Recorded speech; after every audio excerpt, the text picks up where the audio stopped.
GM guys, I think Max is having some issues with his mic. Max, yeah, we are unable to hear you right now. Hope I am audible, Tom. I'm gonna check it quickly. All right. How about now? Yeah, you're back. Aye. Sorry about that. Elgato, when it works, it's beautiful, but when it errors out, it's so annoying. What's even crazier is it doesn't show you anything. It's not like, hey, mic's not working. It does show you if you check the Yeah, if you browser. check up here. That was my fault. Yeah. I didn't check. Let's see. Still one. Yep. I didn't check the little indicator on the screen here. But anyway, everybody, welcome to Flash Hour. I apologize. Typically, what I'll do is a little monologue. I just wanted to say that relatively slow in the Solana ecosystem as far as like news announcements and things like that. You can even see the typical news stuff has been a little dry, but irregardless, Flash keeps shipping. Anas actually put in a few commits, which is pretty amazing. Silent Janitor. I was just doing the meme thing. That's what I was trying to do. You guys were supposed to interpret for me. But yes, let's get right into it. So typically we do a state of the trenches. It allows everybody to funnel in. So this way it gives people just a chance to sit down, grab their coffee, and get ready for a action-packed flash hour. So state of the trenches right off the bat is oil volatility muted despite U.S. taking over Venezuela, literally taking it over, which is really surprising. I thought there was going to be a lot of action. Yep. So interestingly, when the oil markets open, it was almost 4 a.m. here in Asia. So we were all up. The team was up to see what would happen since we offer up to 50x leverage. So Yeah, very for sure. interestingly, it didn't move much. It was just $1 down and $1 up. So very, very surprised with the move that happened on the crude oil market overall. And then I just went into dug deeper into what actually might have happened. So the thing is, China used to buy a whole lot of oil from Venezuela. So Yeah. even after US taking over, there seems to be no place for China to buy that cheap oil. So with that in mind, things seems to be balanced overall, where there is the supply is just there, and US have to basically work towards making that crude oil out of Venezuela. So they have to mine it much faster, at a faster rate. Right now it's not being mined at that faster rate, so it might take some time to get things up. Yeah, and if I'm not wrong, Venezuela has the largest oil deposit. Yes, in the world. But it takes some time to create that infrastructure to remove that oil from the field. So Oh yeah, it could take several years from what I've heard. probably, so that's why the oil shock, which people might have thought didn't happen. And if you remember, in 2020, oil actually went negative. Yep. Minus $10 or something like that, and we were really afraid that if markets go negative, we need to make sure the handling, everything works smoothly on Flash. And we were just digging deeper into the mechanics and making sure things are smoother on all sides. So very happy to report things are good. Make sure there was no like programmatic thing where you're not able to enter a trade at negative. An overflow. So Mad. basically, when you have no handling for zero or negative markets, if overflow occurs, and due to the overflow glitch, there is probability where unexpected amount of money can go from here to there. So yeah. Interesting. And then silver is up by 3.5% today, but the crazy part is it is up massively. There was some speculation that some big banks were in real trouble because of some short liquidations and trying to cover some shorts. So there were some big teams. I saw the news was saying there's some big teams that were flying out unexpectedly and they just happened to be some of these banks' metal teams. So I thought, oh no, that's not good. So might see some fallout from that. Ownership tokens becoming mainstream. That was a good switch, by the way. Ownership tokens are becoming mainstream. It is becoming a full-blown narrative pushed by one man. I would say he is probably the biggest reason, the prophet. So he did such a great job of building this character. I just watched his Solana video from Breakpoint. He did such a great job creating a narrative, creating a character, building on that narrative, pushing, his kind of, dream or what do you call it? His not his dream, but his drive, like the thing that he's trying to go to. I think did a really good job of that.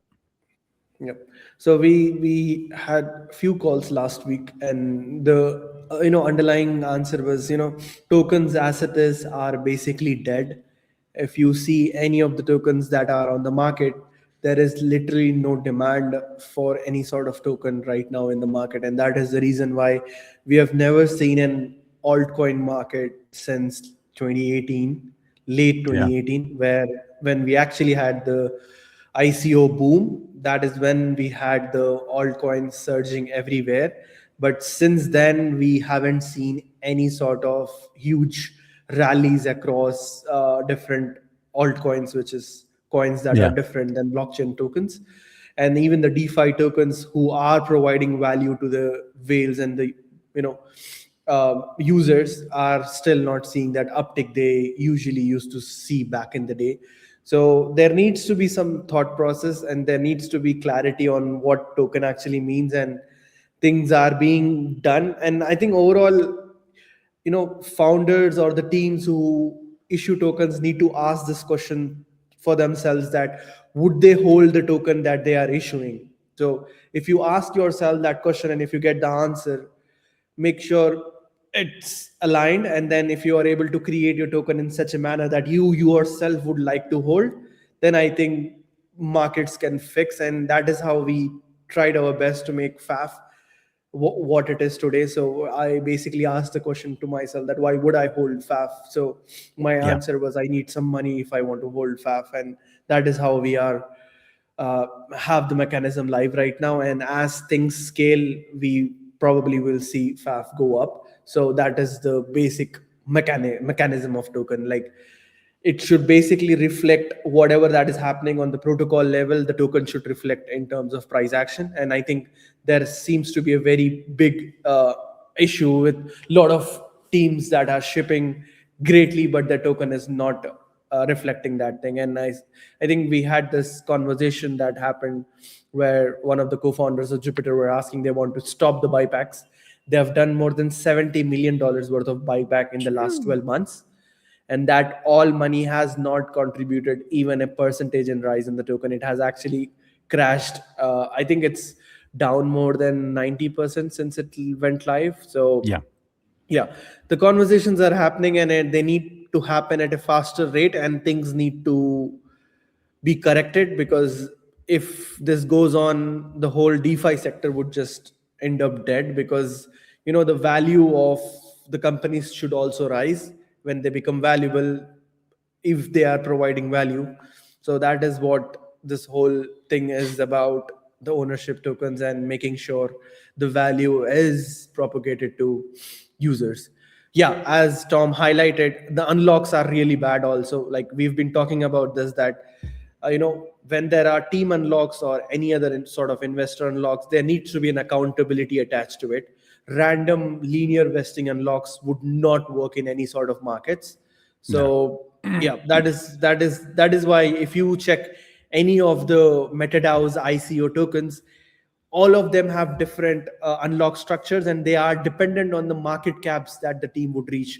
So this is what you see in traditional finance as well, where the CEO and the board members, they get their shares unlocked as they do certain tasks, certain requirements.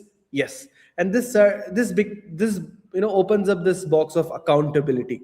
So I think a lot of people have not given any thought to this, and I am happy the market is forcing its hand over people to make things right, and that's why we work in open markets.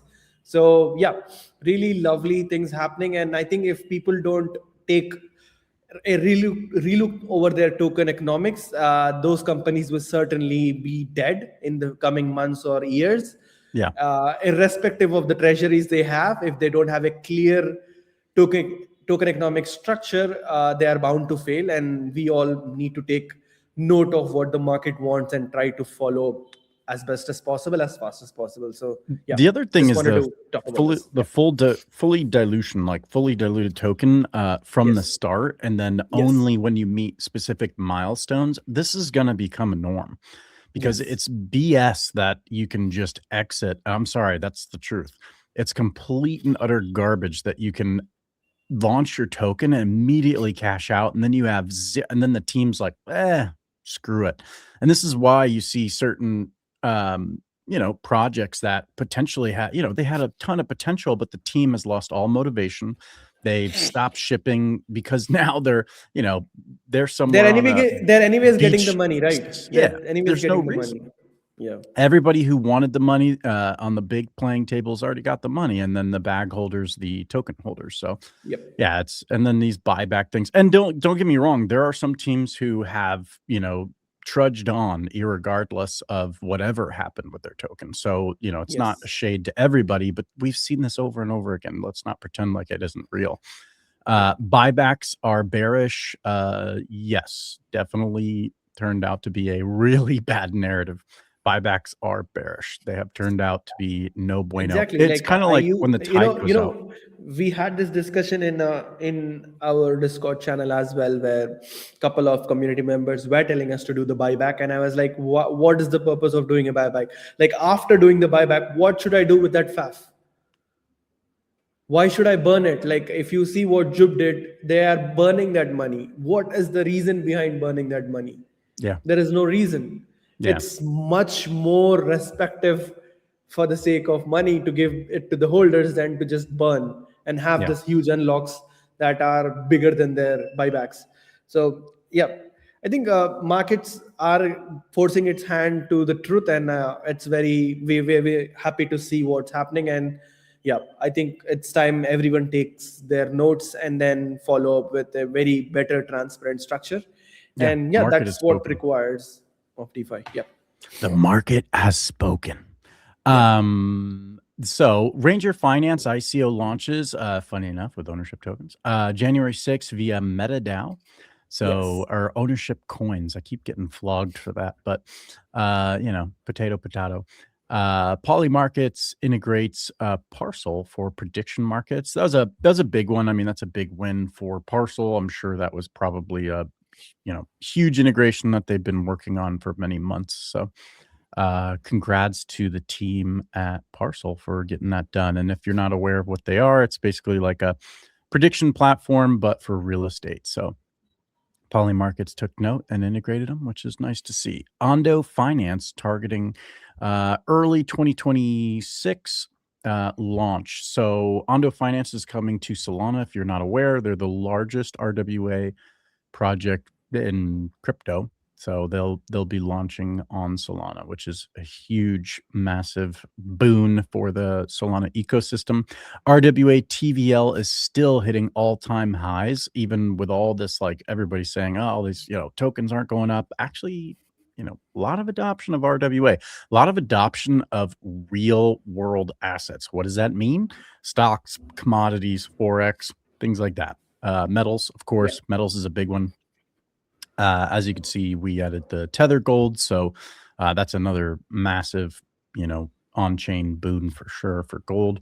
Solana ETFs saw passive inflows. So, even though there are kind of a lot of people are kind of feeling in the middle or a little bit bearish, Solana ETFs are still chugging along as ETH ETFs and BTC ETFs. I didn't want to put this in there, but are actually seeing net outflows. So super interesting. I wonder where the money's going. But other than that, that wraps it up. And let's get into. All right. So The only thing I wanted to say on this before we start is kind of explain for the new people here. By the way, if you're new here, we really appreciate it. Drop a like, follow us on X. Maybe you're on YouTube. Subscribe there, drop a like, drop a comment, do all the usual social media stuff. And another quick note, just as an announcement, is that we do have like an episodic series coming out on our Instagram. We're trying to keep it lighthearted, friendly, just banter between the team. It'll be fun, funny, all that good stuff, so that it is entertaining while still being educational for Flash Trade. So check us out on Instagram if you haven't. We'd love to see you there. But yeah, starting here, phase 1 is already finished. Maybe you could get into a little bit of phase 1 and then what is phase 2. So just catch everybody up with phase 1. For sure. Yep. The V2 margin engine V2 upgrade is like one of the biggest upgrades that are being done at Flash to make things more, basically add more pairs on like the exchange and add more assets, because more assets means more variety of things you can trade on Flash irrespective of the backing. And with phase 1, we basically migrated the whole positions and the whole structure to a new engine, which is much more better than what we have on V1. You can already see the liquidation prices are much better. Before, the liquidation prices were very tight, and now the collateral that we used to lock in, it was used to be fully backed by the asset itself, which gave you a variable liquidation price. Now it's an USDC, so your liquidation does not change as much as it used to before. So that makes trading on Flash much more easier or much more convenient. And that has actually, like, we can see the things happening on Flash right now. Like, before, we never used to have this much amount of open interest and volume, constant volume at least. Now we are seeing traders who are doing constant volume and constantly having some sort of longs and shorts open. So the margin engine is being used as it was designed for. And with that, the phase 2 of the V2 was adding the flexible lock utilization, which is one of the most unique systems that we're adding, where irrespective of the asset that we could not source on chain, we could list it by having a correlated asset that is already in the pool. So it basically unlocks more assets that we can list. So since it is a very new structured system, we wanted to go with a pool that has much more a flexibility to it. So pool 2 was fully synthetic pool when we launched. It was all USDC backed trading, and then we basically added gold to it. And now all the trading that is happening on silver perps is also backed by gold perps.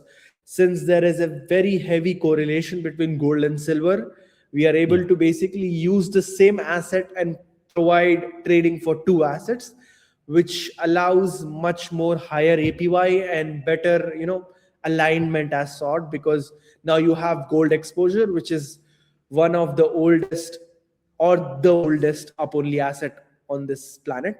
So very happy to have this thing live on Flash, and it's sort of a very big thing for us behind the scene, because we've been testing it for months now, and it just went live today, where now all the trading that is happening on silver, even now you can check, the volumes on silver has been picking up very good of late, and even the price action of silver has been very volatile. It on few days it has been had higher volatility than Sol and Bitcoin itself. So a very big launch overall. And then so yeah, Flu is live, and now we would be slowly rolling out more pairs after having the successful launch of Silver. We would basically be testing Silver right now for 10 days or so that we don't see any sort of edge case that comes out, because pool 2 was a synthetic pool, so we have much better control over things there. So finally Flu is live, and with this phase 2 launch, we would be basically open up to adding more assets like BNB, Ripple, DOGE, Hype, all those assets that we really missed back in the day, we could add the same assets using the collaterals that we have in the pool. So overall, this is a very huge launch at Flash. Yeah, under the hood, this is a massive launch. I think some people, let's just break it down super simple. If there's a high correlation between BTC and said asset, whatever that asset might be, then we can utilize the flu mechanism for you to take the collateral in BTC. So on our end, it'll be BTC. On your end, it'll be seamless. You're not going to get BTC back, although obviously you could if it was on that pool. If you so choose, but that's kind of the big unlock, is that we can use a different collateral for whatever market that you want to trade in, as long as there's high correlation in it. And that will lead to, like Anas said, is just a massive amount of more listings. And with Zahib, the big one is some of the SIMD proposals that are actually up that will also help out greatly for sure. So if somebody from that department there is watching, maybe helps out, push it through a little. That would be nice. Very nice. I won't get into details of that, but if you want to learn more, we did cover it last week. So now, what's coming? Oh, wait a minute. Did I pick those up? I sure missed did. What did we get on this week? There we go. I got it here. Mixed them up. Mixed the slides up. No worries. Yep. I think overall, since last 2 weeks, there has been a push for huge improvements on the back end, because since our roadmap is projected us towards adding more assets, we need to make sure our back end and the front end is performant enough so that it's able to handle all these assets at once.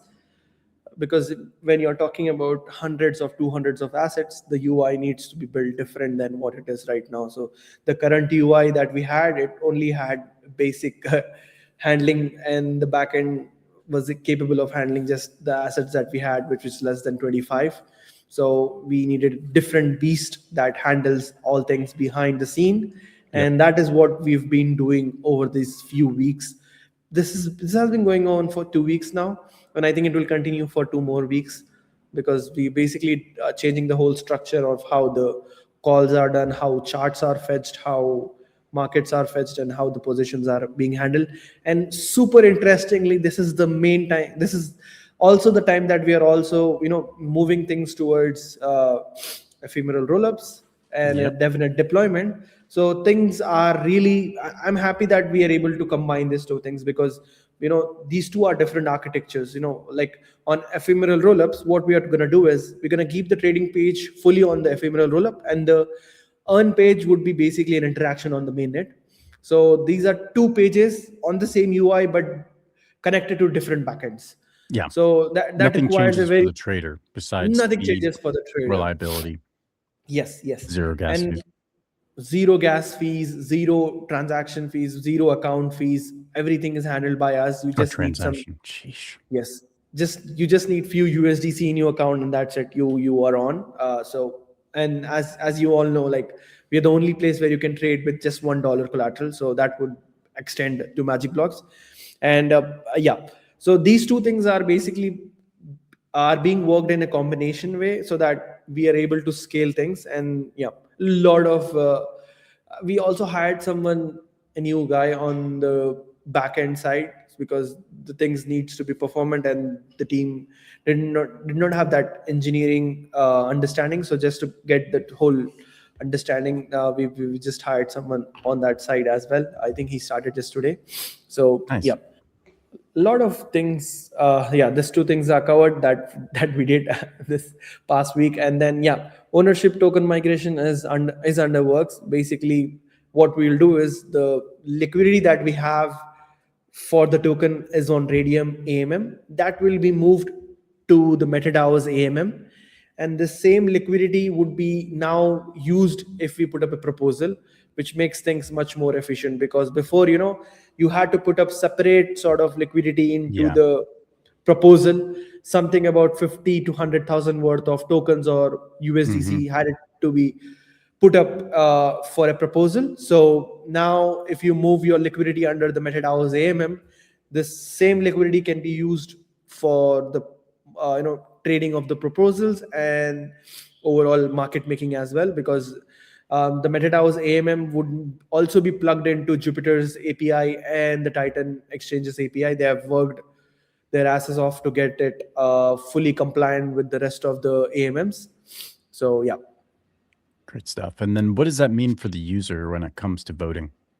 Yes, I think it gives them very less slippage overall, because before, when you traded proposals, there was to be high slippage because the markets were not liquid, and the markets used to go in a different price path than the real market that is on Radium. And there used to come then you used to see people arbing, where they used to sell the tokens and then buy the tokens on the market, or do vice versa, which is inefficient. And LPs who provide liquidity on the MetaDAO's market would lose some money because of this inefficiency. So this would be minimized. And overall, and then there is legal part of it, which is also under works. And yeah, I think MetaDAO also put up a proposal where they would first basically move the liquidity for their token first, because even MetaDAO's token liquidity was on a different AMM.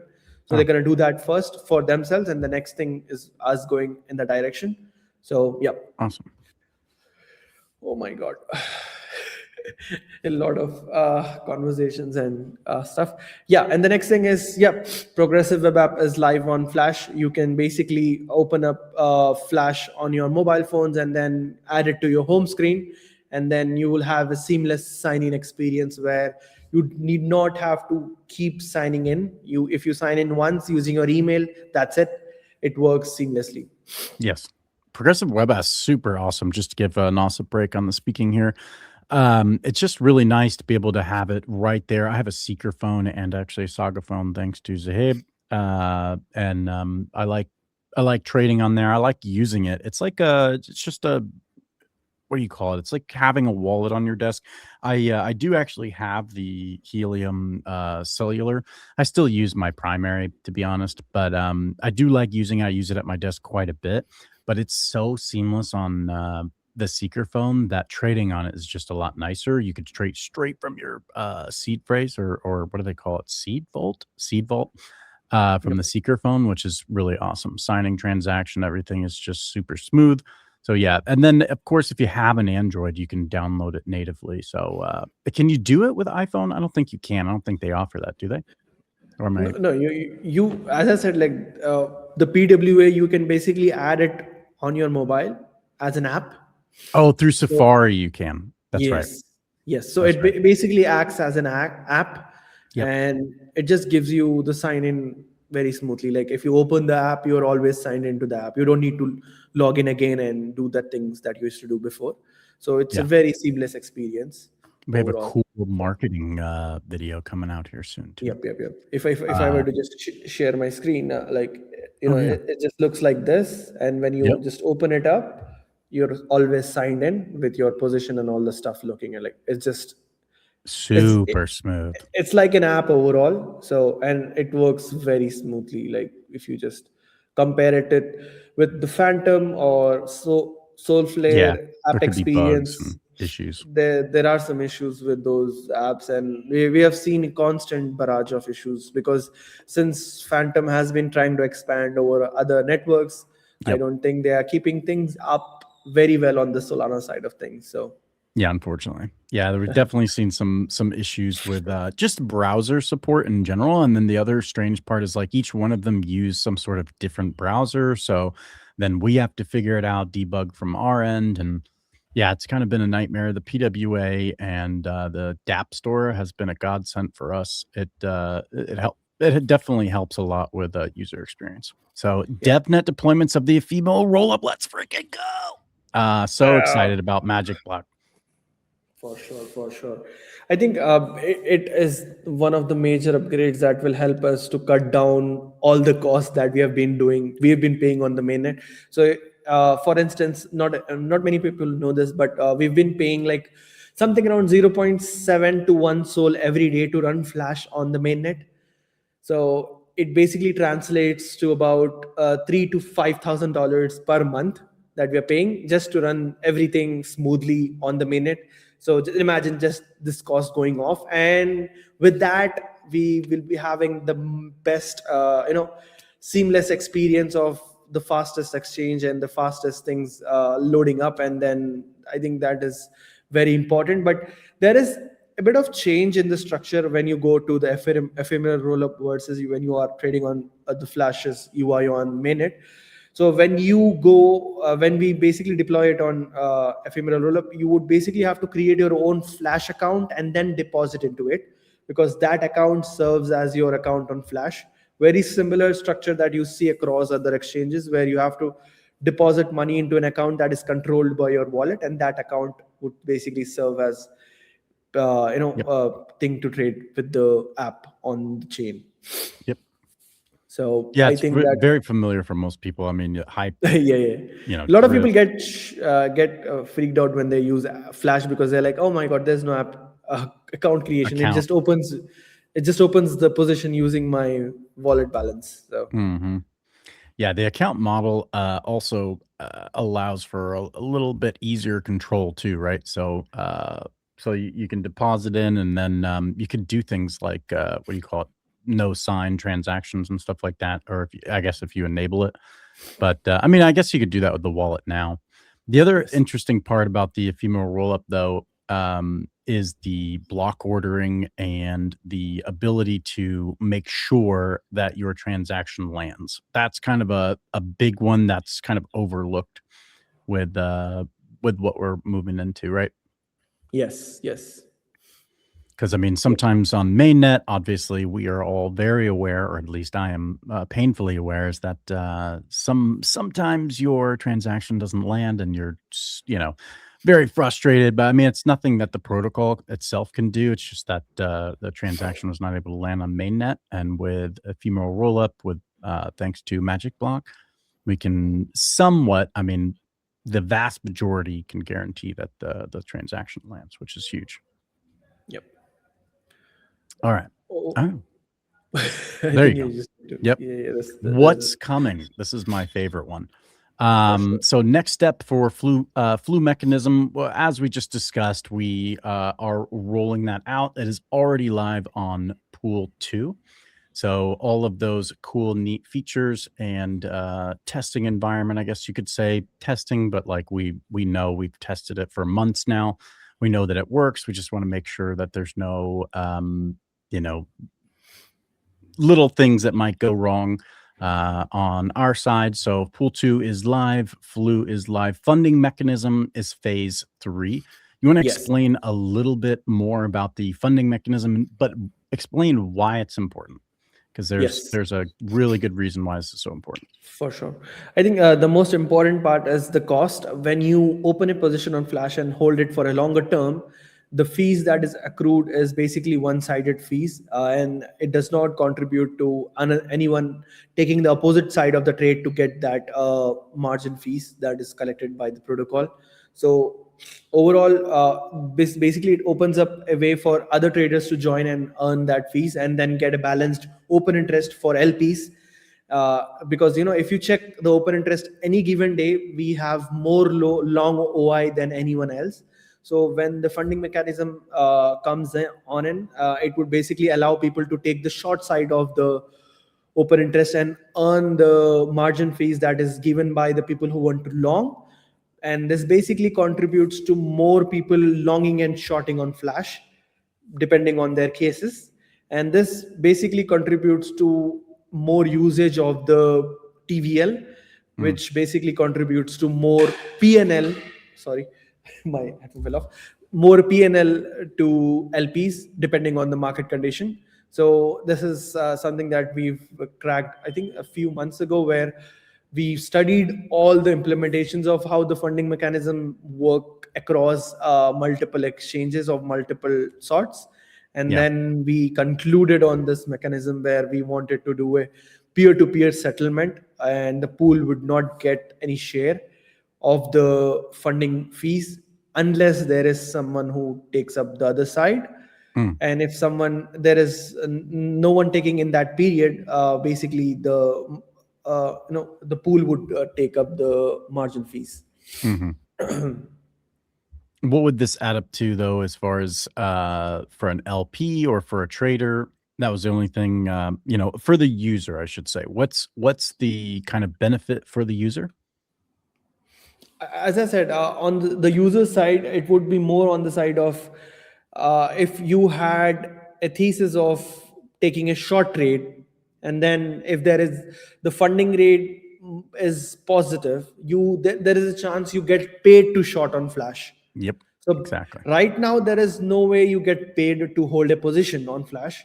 You always have to be a payee if you are holding a position.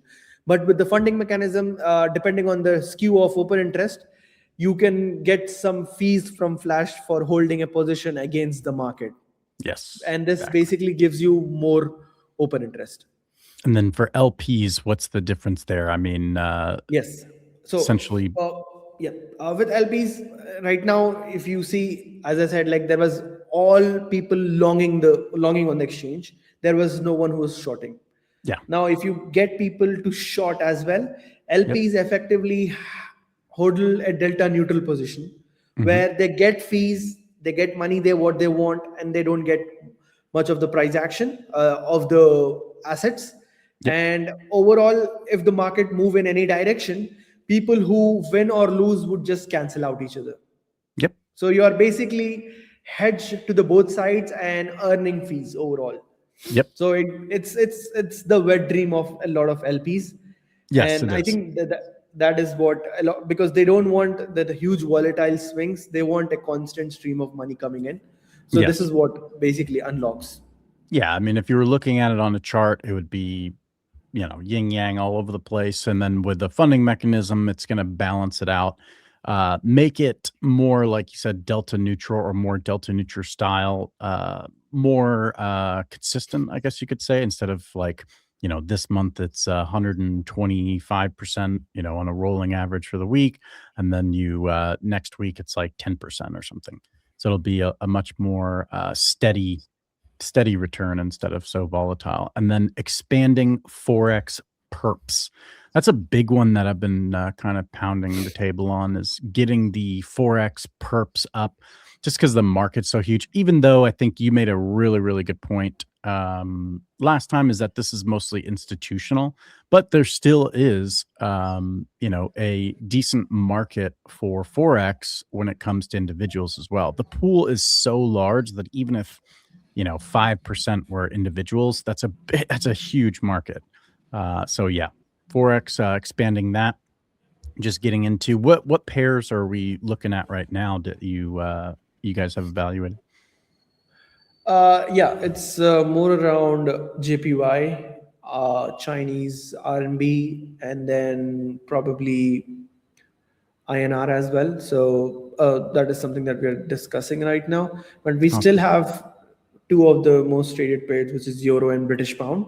Yeah. And basically, it would complete the full offering when we have more Forex pairs. And we already have those pairs at the cheapest fees possible. The idea is basically to complete the offering set with more pairs and then turn on the degen mode on it. Nice. Yeah, degen mode for Forex, believe it or not, is actually not that unusual. Some Forex, trading platforms have some serious level. I think it's like up to 1,000. Am I wrong? It's up to 1,000 on some platforms for Forex because the movement. Yeah, 1,000x. So, yes. yeah. The movements are very tiny, so they give higher leverage. Yeah, much higher leverage. Imagine going 1,000x on Solana. Good luck. Or like 1,000x on Bartcoin. We already have 500x. So, yeah. No, I mean, we have 500x, but 1,000x, 500x is already like, holy hell, hold on to your pants. But the 1,000x would be wild. It's crazy. I mean, like you say, it's because the Forex is not that volatile, so you can actually get to those. Are we going to try to reach those numbers? 1,000x? I think we can do. Once we move on to magic blocks, we can probably do that. Nice. Let's go. FLP integration into Titan, DFlow, and Jupiter routing. We've discussed this a few times. Just wanted to cover it one more time. I know it doesn't seem that important, but it actually is. It allows for better trading of FLP on the open market, right? Yes. So things like FLPR would be a big beneficiary of that. For sure. I was just talking with someone, so sorry. Yeah, I think this is something that we are waiting for the SIMD to lock in, and then once it goes out, we're probably able to get FLP into all those routers and then use the liquidity for swapping as well. Yeah, no worries. Let's see. And then that is it. That's about it. Did you have anything else to add for Flash Hour, or should we let these 161 listeners, there's 161 of you guys, repost, like, comment, do the algo stuff, all right? If you're on YouTube, drop a like, let us know you're there. This is only I think it's our third week on YouTube, either second or third. I believe it's third. We do drop a lot of shorts there as well. So if you're into the shorts, or if you're into more long format, obviously rewatch this or rewatch one of the other. Last week was a banger, by the way. If you guys missed last week, great episode of Flash Hour. Some of our old trade wars are there too, quite entertaining. I act absolutely ridiculous and put on my DGen glasses, and I have a nice little get up that I do. So lots of fun things to explore with Flash Trade. Sometimes with these Flash Hours, we don't recover something that we covered last week. So there are still nuggets in the past if you do get the chance to kind of sift through some of the old shorts. I'm trying to keep the shorts a little bit shorter just for you all. That was some user-driven things that we've paid attention to in the community. We used to have them around a minute and a half to like 2 minutes. So now we're cutting them down to 30 seconds to 45 seconds based off of user demand. And that will be coming out shortly after this video. And then we also have Instagram as well, just to remind you. We do have an Instagram account that we are kicking up.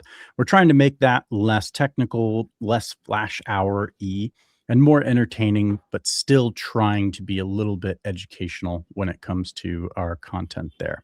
So look forward to that. And of course, we'd love it if you reposted it and dropped a like, maybe even a comment saying janitor, a janitorial spokesman. That's a janitorial spokesman is my new motto. So other than that, Anas, did you have anything else to say to the audience while we have them here? I think overall, it's tokens as it is are dead, and we are trying to revive them. No, yeah, absolutely. The only thing I wanted to pick out of here, it says, any plans for the tokens earmarked for liquidity that were never deployed? Any tokens? Is he talking I think we had few tokens that we set aside that we didn't add liquidity using those tokens. Those are like $30,000 worth of tokens that we kept aside and haven't added them back into the liquidity pool. So we need to do that. So need to do something about it. Yeah, that's what absolutely. I was asking about. Gotcha. I was like, what in the world? Hi, Cyber Broda. What's up, brother? Appreciate you coming, by the way. Saw your comment on X. We are very happy to see you here. Other than that, guys, I think Anas is done. I'm done. I'm just going to do a little monologue, sir. I will see you for stand-up here in a few minutes. For sure. All right, guys. Well, like I said, again, I really appreciate you tuning into Flash Hour. It means a lot to us. We do a lot of prep work for this. We make sure that we're trying to bring you as much value as possible while you're here. We appreciate your time very much. We know that you have a million other things to attend to on your Monday morning, afternoon, or night, wherever you are tuning in from. So again, thanks you so much for tuning into Flash Hour week after week and staying up to date with Flash Trade. If you can, follow us across socials. We're on YouTube, X, and Instagram. Again, we just started up our Instagram. There will be an episodic series of about 7 episodes that we're going to be testing out. If you could do us a huge favor, repost. I'm terrible with Instagram. Repost it, like it, comment on it, get the algo really spun up with that. The more reach we have, the better it is for the FAF holders, and the more Flash Trade can get out there, the more traders we can get onboarded, and of course, one of our other big focuses, and of course, one of our big part of our community are ELPers. So really appreciate everybody who participates in the Flash ecosystem. Thank you to all of our partners as usual. And as always, we'll see you in the markets.